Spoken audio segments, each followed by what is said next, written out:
कभी कभी ऐसा होता है ना कि एक बहुत नेक इरादे से किया गया काम भी उल्टा पड़ जाता है। भारत की एक पॉलिसी की कहानी कुछ ऐसी ही है। एक ऐसी पॉलिसी जिसे बनाया तो गया था देश को जोड़ने और बराबरी लाने के लिए, पर हुआ कुछ और ही। इसका नतीजा एक ऐसा आर्थिक असंतुलन बना जिसकी कीमत देश आज तक चुका रहा है। तो सवाल यही उठता है कि क्या ऐसा हो सकता है? क्या बराबरी लाने के लिए बनाई गई कोई पॉलिसी हकीकत में गहरी असमानता पैदा कर सकती है? सुनने में अजीब लगता है ना, लेकिन यही हुआ। चलिए इस दिलचस्प पहेली को परत दर परत सुलझाते हैं और देखते हैं कि कैसे एक अच्छी सोच वाली नीति ने देश के कुछ हिस्सों को विकास की दौड़ में बहुत पीछे धकेल दिया। तो इस पूरी कहानी को समझने के लिए हम इसे कुछ हिस्सों में देखेंगे। सबसे पहले तो ये जानेंगे कि आखिर ये पॉलिसी थी क्या और इसका मकसद कितना नेक था। फिर देखेंगे कि कैसे इसने अनजाने में भारत का पूरा इंडस्ट्रियल मैप ही बदल कर रख दिया। हम कुछ हैरान करने वाले आंकड़ों पर भी नजर डालेंगे जो बताते हैं कि कैसे एक दो भारत की कहानी शुरू हुई।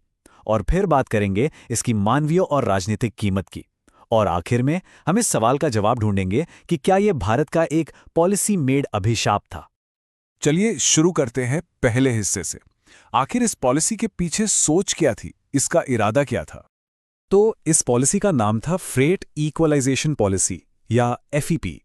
ये 1952 से लेके 1993 तक, मतलब करीब 40 साल तक चली।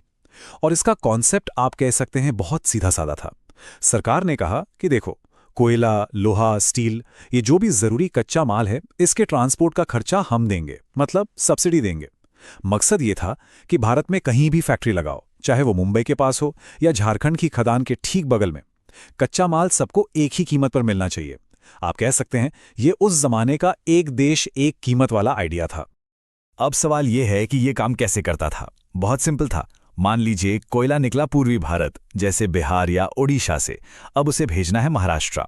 तो बीच का जो हजारों किलोमीटर का ट्रांसपोर्ट का खर्चा है वो केंद्र सरकार देती थी। इसका नतीजा जरा सोचिए। नतीजा ये हुआ कि मुंबई में बैठी एक फैक्ट्री को कोयला लगभग उसी दाम पर मिल रहा था जिस दाम पर झारखंड में खदान के गेट पर खड़ी फैक्ट्री को। मतलब दूरी की जो अहमियत होती है वो लगभग खत्म ही हो गई। और बस यहीं से इस नेक इरादे वाली कहानी में एक ऐसा मोड़ आया जिसने सब कुछ बदल दिया। जो पॉलिसी बराबरी लाने के लिए बनाई गई थी, उसने अनजाने में पूरा खेल ही पलट दिया। देखिए, इस पॉलिसी से पहले का बिजनेस लॉजिक क्या था? सिंपल था। अपनी फैक्ट्री वहीं लगाओ जहां कच्चा माल मिलता है। क्यों? ताकि ट्रांसपोर्ट का खर्चा बचे। जमशेदपुर जैसे शहर इसी सोच पर बने। लेकिन फेप ने इस लॉजिक को सिर के बल खड़ा कर दिया। अब जब ट्रांसपोर्ट का खर्चा सरकार उठा रही थी तो कंपनियों ने सोचा, भाई अब खदान के पास फैक्ट्री लगाने का क्या फायदा? इससे अच्छा तो फैक्ट्री वहां लगाते हैं जहां हमारा मार्केट है, जहां बड़े शहर हैं, जहां बंदरगाहें हैं।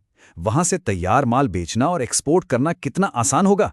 और बस इसी एक सोच ने पूर्वी भारत का जो सबसे बड़ा नेचुरल एडवांटेज था उसे एक झटके में खत्म कर दिया। और इस एक बदलाव का असर इतना गहरा हुआ कि इसने देश के बीच एक आर्थिक खाई बनानी शुरू कर दी। अब जो आंकड़े हम देखने वाले हैं वो वाकई चौंकाने वाले हैं। ये एक तरह से दो भारत की कहानी बयान करते हैं।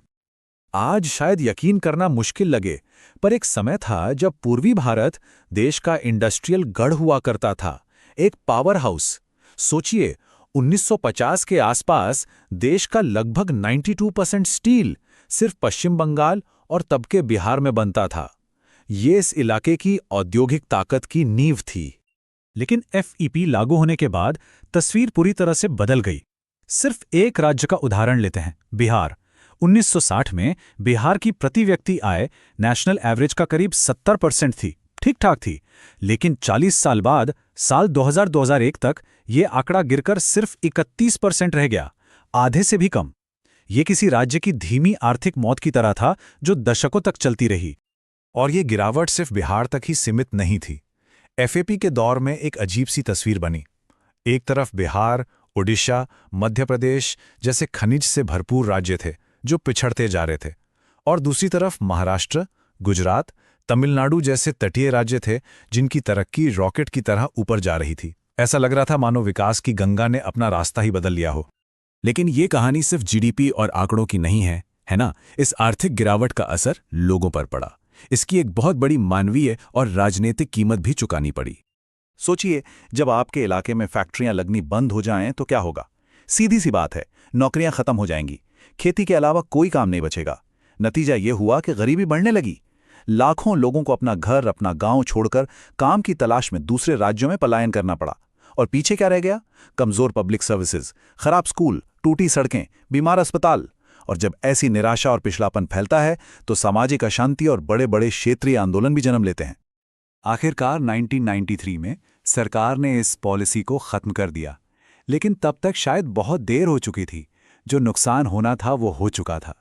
जैसा कि कुछ साल बाद पश्चिम बंगाल के एक पूर्व मंत्री ने कहा था, फेप को रद्द करना उस नुकसान की भरपाई नहीं कर सकता जो पहले ही हो चुका है।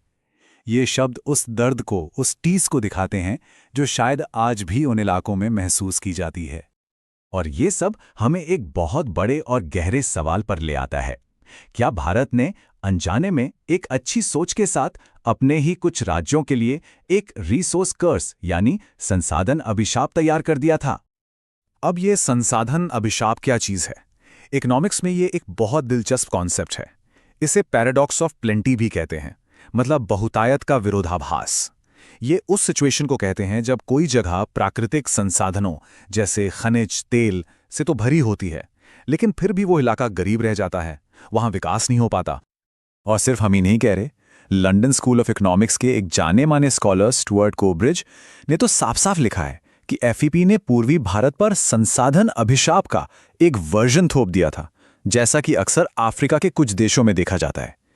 ये बहुत बड़ी बात है। ये इस पॉलिसी के असर को एक ग्लोबल पर्सपेक्टिव में रखता है।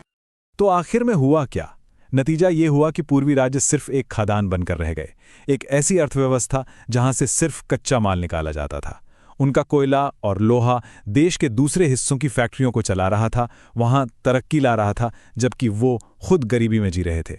अपने ही घर में अपने ही संसाधनों के होते हुए उनके यहाँ कोई बड़ी इंडस्ट्री पनप ही नहीं सकी। आज इस पॉलिसी को खत्म हुए लगभग 3 दशक हो चुके हैं, लेकिन इसकी लंबी परछाई आज भी भारत में मौजूद क्षेत्रीय असमानता में साफ देखी जा सकती है। और ये पूरी कहानी हमें एक बहुत ही मुश्किल सवाल के साथ छोड़ जाती है। कोई भी देश 40 साल तक चली एक गलती से हुए नुकसान की भरपाई आखिर करता कैसे है?